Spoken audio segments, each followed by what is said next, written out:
day, and you won't have to hide away. You'll be my boy, but for now it's time to run, it's time to run.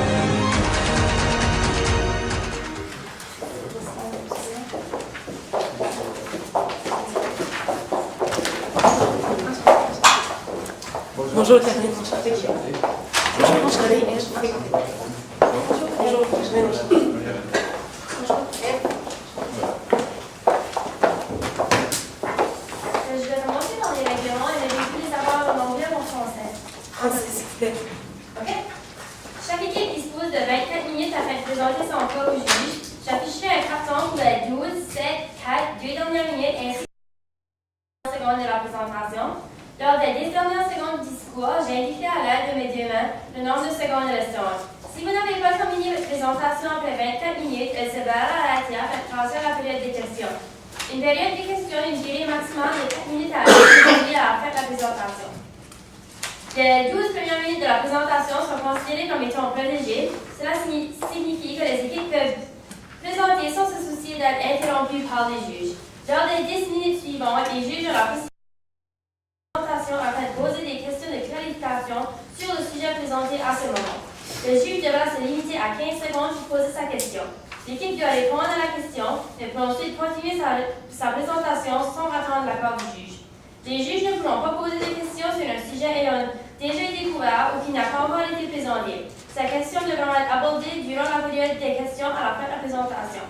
Les 2 dernières minutes de la présentation servent à conclure celle-ci et sont à l'abri de questions des juges. Veuillez noter que vous ne pouvez en aucun temps dévoiler le nom ou la provenance de votre université à risque d'être disqualifié. Je laisse maintenant les juges se nommer. Vous pourrez ensuite débuter votre présentation. Bonjour, Stéphane Legendre, professeur en marketing. Rémi Angelier, directeur Business Development Hérodevtech. Bonjour, Gilles Labbé, président-chef de la direction Hérodevtech. Est-ce qu'on pourrait voir les cartons de temps, s'il vous plaît? Oui.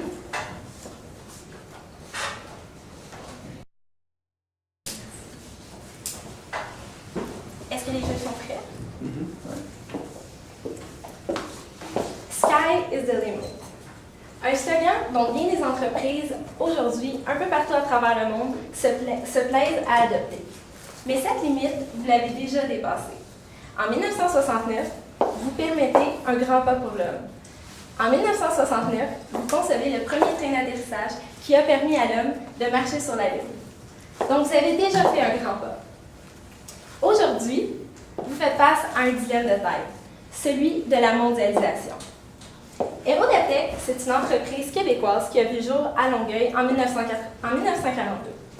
De fil en aiguille, vous avez su vous tailler une taille de place dans l'industrie de l'aéronautique et vous représentez aujourd'hui un joueur très important.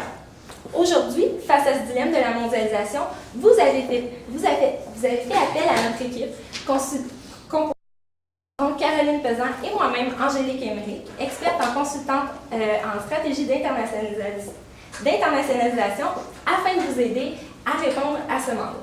Donc, notre équipe aujourd'hui est présente pour répondre au mandat, soit celui de justement tirer profit de la nouvelle acquisition que vous avez faite, soit celle de APPH en Angleterre, et justement de tirer un profit de cette acquisition. Donc, je pose à cette nouvelle acquisition. Principalement une question d'image, donc tout ce qui a trait au marketing, ensuite la structure, et finalement les connaissances, donc au niveau des ressources humaines. L'objectif que votre entreprise tient à garder en tête et qui n'est pas banal, c'est celui de ne pas devenir le plus gros joueur, mais bien le meilleur joueur dans l'industrie de l'aéronautique. Et c'est celui-ci que nous tenterons de relever avec vous aujourd'hui. Bien important de saisir la situation pour saisir la pertinence de la recommandation que nous allons vous présenter dans les prochains instants. Depuis l'acquisition, vous avez des bureaux, des unités en fait, non seulement au Canada et aux États-Unis, mais également au Royaume-Uni. Puis, ce sont ces unités au Royaume-Uni qu'il va falloir vraiment être important de gérer l'acquisition, en fait, afin qu'elle soit cohérente avec la structure actuelle et la stratégie actuelle de l'entreprise. D'ailleurs, c'est très important de garder ces structures en tête tout au long de la présentation, puisqu'elle va vraiment être centrale dans notre recommandation. Donc, rappelons que c'est une structure décentralisée et également qui accorde une expertise particulière à vraiment chaque unité dont elle est composée. Donc aujourd'hui, la stratégie que nous vous proposons, c'est bien simple. On veut demeurer fidèle à votre identité. Donc, pour bien intégrer APPH à l'entreprise, au niveau de la gestion de l'image de marque, ça va être important de venir consolider cette image.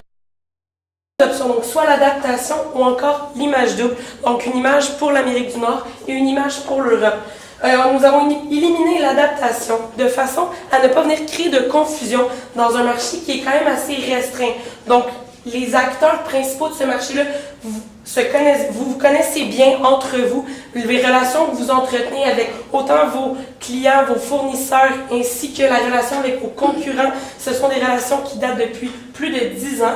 Donc, afin de vraiment demeurer cohérent, on a choisi la consolidation et également l'image double, c'était encore une fois pour éviter la confusion. Pardon. Au niveau de la structure, présentement, vous avez une optique qui est plus vers la décentralisation. Pour demeurer fidèle, en fait, à cette culture entrepreneuriale et pour vraiment y aller avec la ligne de la stratégie de l'entreprise globale, on a choisi la décentralisation. Au niveau des connaissances, c'est plutôt au niveau du comment on va faire pour venir maximiser ce qu'on peut obtenir avec l'acquisition de APPF. Donc, afin de bien vous expliquer la solution que nous vous proposons aujourd'hui, nous avons fait une brève analyse en fait des facteurs internes et externes à votre entreprise. Donc, premièrement, une grande force qui distingue votre entreprise dans l'industrie de l'aéronautique, c'est que vous possédez tous les facteurs qui font que vous succédez dans l'industrie. Donc, vous offrez un produit de qualité à des prix raisonnables par rapport au milieu. Et de plus, vous avez des très bonnes relations avec l'ensemble de vos clients, de vos fournisseurs et de vos distributeurs. Donc, vous avez vraiment tous les facteurs pour réussir dans cette industrie. De plus, vous accordez une très grande importance à vos employés et vous en avez fait part. Vos employés ont des connaissances et une expertise qui est vraiment distincte, ce qui également aide votre entreprise à se distinguer.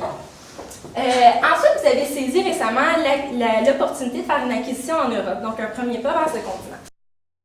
Et ça vous a ouvert deux portefeuilles distincts, donc soit celui des nouveaux clients et celui d'une nouvelle expertise.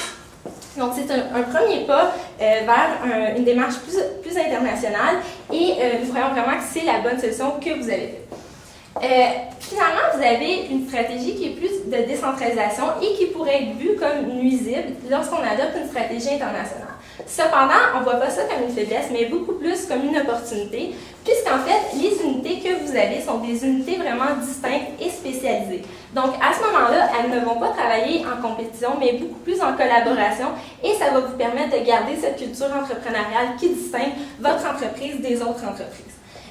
Finalement, comme on l'a dit, plusieurs de vos clients sont également vos concurrents, mais les bonnes relations et l'image de marque que vous avez devra continuer dans cette voie-là et ça va permettre à l'entreprise justement de rester sur la bonne voie. Finalement, pour ce qui est du capital humain, vous nous en départ, c'est vraiment un facteur qui distingue votre entreprise.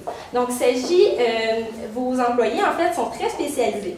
Donc, ça va être important, lors du premier pas à l'international, de garder cette culture-là. Donc, vraiment de focaliser aussi, de continuer à focaliser, sur les compétences et l'expertise, le savoir-faire de ses employés, donc qui permet de produire justement les produits de qualité que vous offrez sur le marché en ce moment. Et également de continuer dans la voie de l'engagement. Vous nous en avez fait part. Vos employés sont très engagés et dévoués envers l'entreprise, donc ça serait important de continuer dans cette voie-là pour qu'ils continuent avec le sentiment d'affection et d'appartenance envers l'entreprise. Finalement, continuez également avec le programme de reconnaissance que vous avez. Donc, vraiment, gardez en tête que les employés font vraiment la différence de votre entreprise et ça va être important de garder cette stratégie même à l'international. Globalement, si on peut résumer en une phrase la stratégie qu'on vous propose aujourd'hui, c'est vraiment de rester cohérent avec la structure que vous avez déjà adoptée, que vous adoptez en ce moment. Cependant, gardez toujours en tête votre esprit de mondialisation et les développements et également les opportunités que cette acquisition-là vous offre et celles que vous allez devoir saisir également dans l'avenir. Donc, plus concrètement, la stratégie qu'on vous propose se distingue en 3 phases. Donc, dès demain matin, ça va être très important de tout de suite travailler sur l'image et la culture que vous allez vouloir projeter à l'international. Par la suite, d'ici 2 mois, il va falloir travailler sur la structure d'entreprise afin de vraiment la consolider à l'international avec l'acquisition récente. Puis finalement, d'ici 4 mois, le partage de connaissances va vraiment devoir se concrétiser. On va vous expliquer un peu plus en détail la façon de vraiment créer des synergies avec l'expertise de chacune des unités. Pour ce qui est de la première phase, donc dès demain matin, votre image de marque. Ce qui va être très, très important, c'est de retenir 3 mots. Différenciation, spécialisation et le service qui est complet. Pourquoi la différenciation? C'est parce que, contrairement à vos concurrents, vous avez une priorité, ce sont les trains d'atterrissage. Et votre expertise, elle est extrêmement pointue dans ce domaine. Lorsqu'on regarde vos 2 gros concurrents, donc Messier Bugatti, Doughty et UTAS, ces concurrents-là sont également des fournisseurs de premier rang. Comme vous nous l'avez expliqué, à la fois, ils sont vos concurrents puisqu'ils fabriquent également des trains d'atterrissage, mais également, ils deviennent vos clients parce que certains de vos produits sont intégrés en fait à leurs produits finis qu'eux vendent ensuite. Donc à ce moment-là, si vous continuez dans cette voie de différenciation-là, vous allez être en mesure de leur offrir un produit qui va être mieux et meilleur et à la fine pointe, mieux que ce qu'ils peuvent produire eux-mêmes. À ce moment-là, on va miser plutôt sur l'aspect intégré plutôt que sur l'aspect concurrentiel. Donc, dans le long terme, ce qu'on espère, c'est que en focalisant sur la priorité des trains d'atterrissage, vous allez être capable de rafler les parts de marché de ces entreprises-là en devenant plutôt associés à eux, devenir l'un de leurs fournisseurs plutôt que l'un de leurs compétiteurs. Ensuite, au niveau de la spécialisation, comme vous avez une expertise qui est très pointue, ça va être important de s'en servir pour venir développer votre portefeuille de clientèle en Europe. Vous avez acquis, grâce à APPH, plusieurs clients en territoire européen. Donc, ça va être important de leur fournir des produits toujours de qualité, donc de demeurer cohérent avec les produits que vous offriez à vos clients, en fait, en territoire nord-américain. Parce qu'on veut vraiment que cette image de marque-là arrive à l'international. Vous avez une reconnaissance très forte en Amérique du Nord. On veut l'amener à l'international. On veut que vos clients européens aient la même opinion, qu'ils vous reconnaissent comme étant les chefs de file en fabrication de.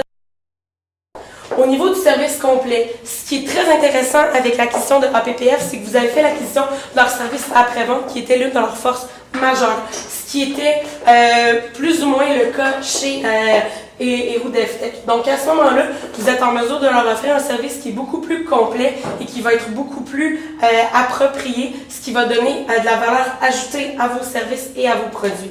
Également, avec les produits hydrauliques, vous venez chercher une complémentarité dans votre offre de service, ce qui rend encore une fois le service de plus en plus complet. Au niveau de la culture d'entreprise, ce qui est bien important de comprendre, c'est que votre culture, c'est vraiment avoir une vision, un objectif commun, c'est-à-dire être les meilleurs. Vous ne voulez pas être les plus gros, être les plus forts, vous voulez vraiment être les meilleurs. Donc, c'est vraiment là-dessus qu'on veut focaliser quand on va venir intégrer les nouveaux employés, en fait, de APPH, de façon à ce que ces gens-là comprennent et adhèrent à cette vision-là. Comment? En continuant de valoriser l'entrepreneuriat et le progrès. On veut des gens qui ont l'innovation en tête, à prendre des initiatives au niveau des travails d'équipe. C'est pour ça d'ailleurs qu'on conserve la structure de décentralisation. Et finalement, vos 4 valeurs fondamentales, les 4 R. Comment on va venir communiquer maintenant cette culture d'entreprise-là? Ça va être bien important de faire une gestion du changement qui va être très assidue. Vous nous en avez fait part, vos employés sont importants. Ils sont au cœur de votre entreprise. À ce moment-là, ils devront être au cœur de votre gestion du changement. Vous devriez mettre vraiment l'emphase sur leurs préoccupations et vraiment ouvrir la communication avec eux, recueillir leurs impressions.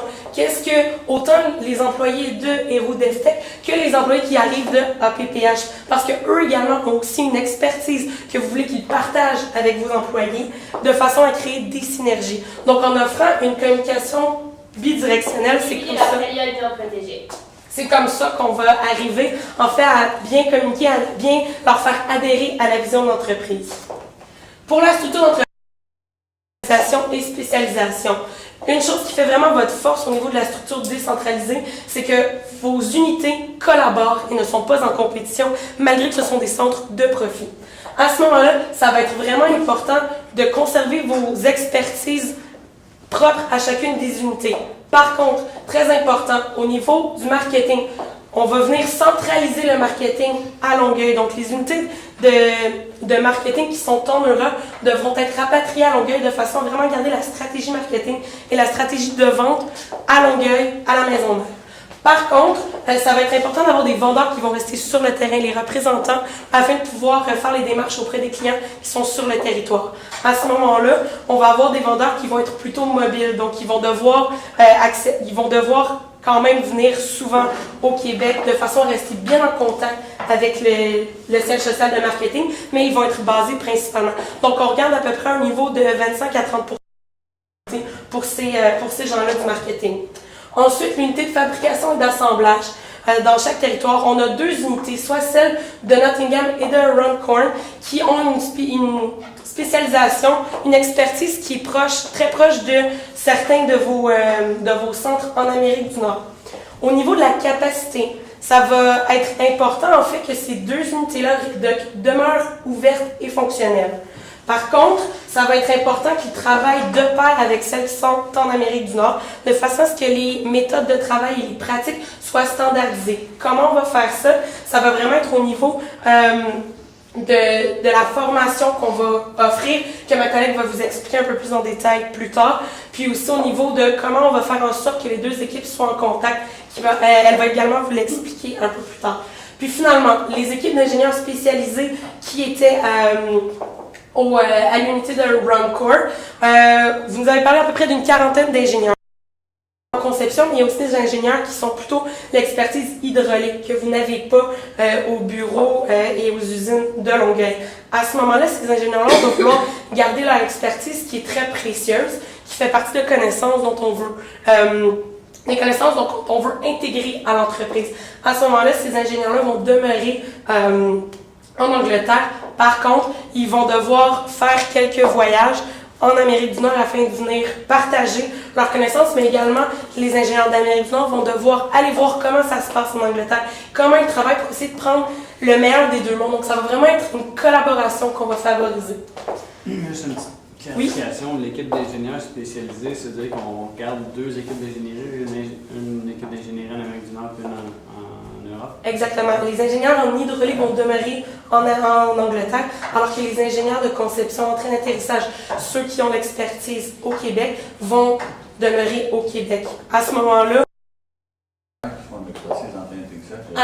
on va essayer de les rapatrier à Longueuil. Donc, on va leur offrir en fait une expatriation. Puis, c'est sûr que ça comporte un risque qu'ils refusent l'expatriation. À ce moment-là, dépendamment si ce sont des ingénieurs juniors ou des ingénieurs seniors, il va évidemment y avoir quelques mises à pied qui devront être faites. Puis ça, ma collègue va vous le donner en détail, quelles sont nos prévisions par rapport à ça. Puis on va également avoir d'autres petites solutions à vous proposer afin de ne pas perdre en fait cette connaissance-là pour ceux qui ne seraient pas prêts à bouger vers l'Amérique du Nord. Donc, au niveau des partages de connaissances, comme on vous l'a dit, au niveau de ceux qui ont l'expertise en train d'atterrissage, on va vous l'expliquer un peu plus tard. Au niveau du service après-vente hydraulique, ça va vraiment être de conserver cette expertise-là en Angleterre, puisque c'est là qui sont performants. Et comme on n'a pas de cette expertise-là encore en Amérique du Nord, on ne veut pas fragmenter. Donc, on veut conserver. Par contre, au niveau de l'échange de communication bidirectionnelle, on veut que ce soit un processus qui soit continu. Oui, il va y avoir des formations au début, que tout le monde fasse connaissance, comprenne des points positifs des 2 côtés. Ça va être un processus graduel. Par contre, la communication ne doit jamais cesser. D'ailleurs, on va parler de vidéoconférences, de réunions hebdomadaires quotidiennes pour des équipes qui travaillent ensemble, qui ne sont pas nécessairement dans la même unité au niveau des pratiques. Donc, à ce moment-là, les équipes d'ingénieurs, comme je mentionnais, quand ils vont avoir à travailler en équipe avec les ingénieurs de train d'atterrissage, ils pourront à ce moment-là faire du télétravail à distance de cette façon. Donc, je vais vous parler un peu plus de la façon que l'expertise avec les trains d'atterrissage va fonctionner. En fait, étant donné qu'on vous suggère de garder les 2 usines qui ont les mêmes spécialités que celles présentes au Québec, ouvertes, eh bien, la façon que ces usines-là vont fonctionner afin de vraiment mettre en œuvre la même méthode de travail, Ça va vraiment se faire avec les visites mutuelles des contremaîtres, donc des responsables des opérations, qui vont devoir effectuer chacun un voyage nous on utilise un voyage de 2 semaines, donc à la fois le contremaître de l'usine du Royaume-Uni va devoir venir ici à l'usine de Longueuil pour l'usine de Runcorn, étant donné que c'est la même expertise. Puis en ce qui a trait à l'usine de Nottingham, également va devoir faire un échange avec le contremaître de Laval pour que vraiment la formation soit vraiment complète et qu'ils aient vraiment la même expertise, qu'à la fois le contremaître comprenne la réalité des opérations à l'unité, aux unités au Royaume-Uni et que vice-versa, que les opérations soient comprises. Une fois que ces visites-là vont être faites, ça va être les contremaîtres qui vont pouvoir former eux-mêmes leurs employés directement à l'usine. Et bien sûr, le chef des opérations va devoir superviser l'ensemble de ces visites, de ces opérations, afin de s'assurer de la bonne conformité et des bonnes pratiques qui vont être mises en œuvre. En ce qui a trait à l'ingénierie, comme on vous a dit tout à l'heure, on vous conseille de garder le service qui est spécialisé, la spécialisation hydraulique vraiment au Royaume-Uni. Cependant, en ce qui a trait à la spécialisation des trains d'atterrissage, on vous conseille de l'expatrier avec celle présente à Saint-Hubert, étant donné que le centre est vraiment à la fine pointe de la et que les ingénieurs sont vraiment là en ce moment et ils détiennent l'expertise. Vraiment, c'est votre force. Donc, on vous conseille de miser là-dessus. Puis, par contre, il faut vraiment que les deux équipes d'ingénieurs restent étroitement liées, en contact, donc avec des vidéoconférences quotidiennes. Donc, chaque matin, une vidéoconférence et un travail conjoint entre les ingénieurs. C'est très important.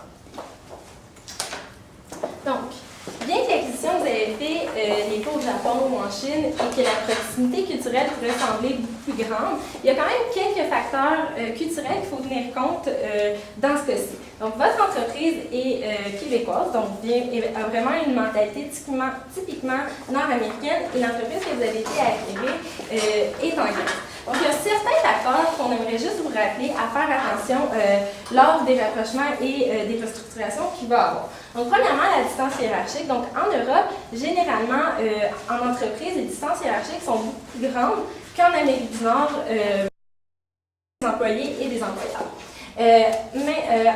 Même dans la même lignée, la communication est également souvent beaucoup plus formelle en Europe qu'en Amérique du Nord. Donc, c'est quelques éléments qu'il va falloir faire attention et se souvenir lors de la restructuration. Donc, même lignée pour l'étiquette et le langage. Donc, finalement, on a quelques médications en lien avec notre stratégie qu'on aimerait vous présenter. Il y en a 3 principalement. Premièrement, la première en lien avec les expatriations et les mises à pied, étant donné qu'il peut y avoir des refus de déménager à Saint-Hubert pour les ingénieurs. Donc, bien sûr, ces refus-là peuvent résulter en des pertes d'expertise. Cependant, ces pertes-là sont un risque que nous considérons moyen, étant donné qu'on va vraiment essayer on vous conseille en fait de viser les ingénieurs plus juniors afin de déménager à Saint-Hubert.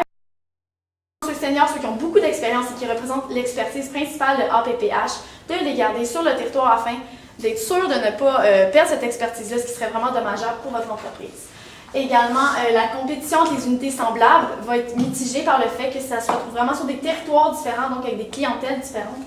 Puis, le choc culturel, ça représente un risque faible. Comme ma collègue vient de l'expliquer, il va falloir tout simplement prendre en compte ces différences-là lors du changement. Finalement, ce qui a trait au coût du changement, il y a les principales catégories de coûts sont la visite des contremaîtres, également la formation des employés et les activités d'ingénierie, donc les expatriations des ingénieurs et du marketing. Donc, ces coûts-là totalisent un peu plus de 3 millions de dollars, mais rapportent énormément en termes de réduction de coûts d'ingénierie et de marketing à la centralisation de ces coûts. Le fait de centraliser les activités à la même place va vraiment venir réduire les coûts de gestion, réduire également le fait de les mésententes qu'il peut y avoir en deux équipes. Donc, le fait de garder ces deux activités-là centrales va, à long terme, venir vraiment être bénéfique question coût de gestion. Donc, en 1969, vous avez déjà frappé l'imaginaire de nombreux citoyens un peu partout à travers le monde. Vous avez permis de concevoir ce qui a longtemps été impossible et vous avez permis au premier être humain de marcher sur la Lune. Nous croyons au potentiel de Rodefteq et nous croyons réellement que l'acquisition que vous avez faite avec APPH va vous permettre un grand pas vers l'Europe et de nombreuses autres acquisitions, voire fusions, qui va vraiment permettre à l'entreprise de se développer à son plein potentiel. Ce que nous suggérons aujourd'hui, c'est de garder cette stratégie de décentralisation et de garder votre et votre mentalité très entrepreneuriale qui fait la différence de votre entreprise aujourd'hui et qui vous a permis au fil des ans de devenir un véritable leader dans l'industrie de l'aéronautique. Donc oui, la stratégie que nous vous proposons aujourd'hui peut sembler peu conventionnelle et peut sembler risquée à certains égards, mais nous croyons que tous les éléments que nous vous avons apportés vont réellement permettre donc, à l'entreprise de se distinguer et d'atteindre son plein potentiel. Donc, merci beaucoup. Notre équipe est maintenant prête à accueillir vos questions.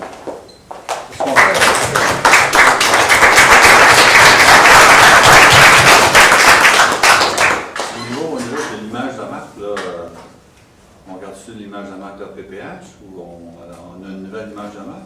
Pourquoi? On va conserver l'image de marque de Rodefteq. En fait, c'est simplement qu'on va intégrer au niveau de la complémentarité des services. Donc, ce que vous offriez avant l'acquisition chez Rodefteq, on conserve cette image fine pointe de la technologie et d'experts en train d'atterrissage. Cependant, maintenant, vous offrez un produit qui est plus complet parce qu'on a ajouté les trucs les services hydrauliques et les produits qui vont avec ça, ainsi que le service après-vente, qui était vraiment hors pair chez APPF. Donc, ça va vraiment venir donner une valeur ajoutée à votre offre. Mais le nom de PPH, on s'en sert-tu encore?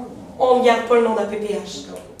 On conserve le nom des Rodefteq tout simplement parce que c'est vous qui êtes reconnu comme étant le 3e leader mondial et APPH est un beaucoup plus petit joueur. Et là, si on commence à rallonger les noms, à chaque fusion, ça devient plus complexe. Donc, on veut conserver votre nom.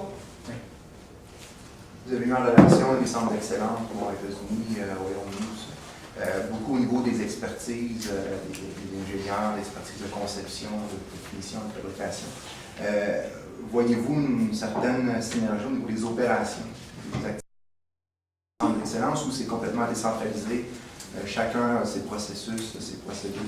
En fait, le but, justement, c'est de garder cette mentalité de décentralisation, donc que chaque unité soit vraiment spécialiste. Et donc, justement, ça va créer une complémentarité dans votre entreprise où chaque unité va vraiment venir se complémentarité. Mais en ce qui a trait aux unités, est-ce que vous parlez des unités qui sont semblables, en fait? Exactement. OK. Bien, comme je l'ai expliqué tout à l'heure, dans le fond, ces unités-là vont vraiment devoir vraiment communiquer entre eux. Étant donné qu'ils produisent les mêmes, qui vont produire soit la finition et l'entretien, et celles qui produisent l'assemblage et la fabrication vont vraiment devoir communiquer entre eux par le biais des contremaîtres qui vont devoir vraiment rester en contact ensemble. Et le chef des opérations va également devoir superviser ça, mais en continu. On ne veut vraiment pas que ça soit un partage de connaissances ponctuel. Il faut vraiment que ça soit, c'est ça, comme... Donc, il faut vraiment falloir qu'ils restent en contact. Donc, par le biais, encore une fois, des vidéoconférences, en plus des visites de formation, comme j'avais dit tout à l'heure. Donc, c'est vraiment de cette façon-là qui vont faire que les opérations vont pouvoir profiter de la même expertise, des mêmes méthodes de travail. Et donc, une standardisation des méthodes. Exactement. Dans la décentralisation. Donc, c'est pas une décentralisation complète. Non, pas complètement, pas purement décentralisé.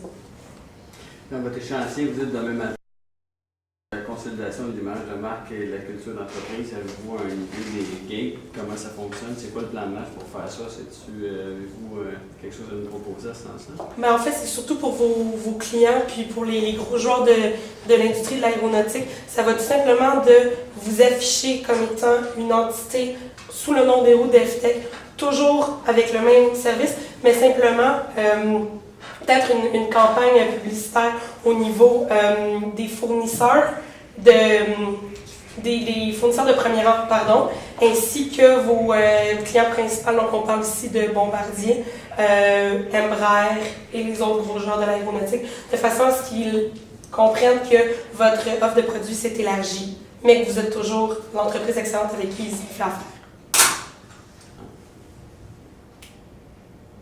Les synergies, là, vous estimez ça à combien par année? Les synergies. Synergie de... Oui, il y a un budget. Réduction de Ça rapporte combien? En fait, les réductions de coûts, étant donné que les réductions de coûts, c'est assez intangible dans le fait que c'est à long terme. En fait, c'est plus... Ah,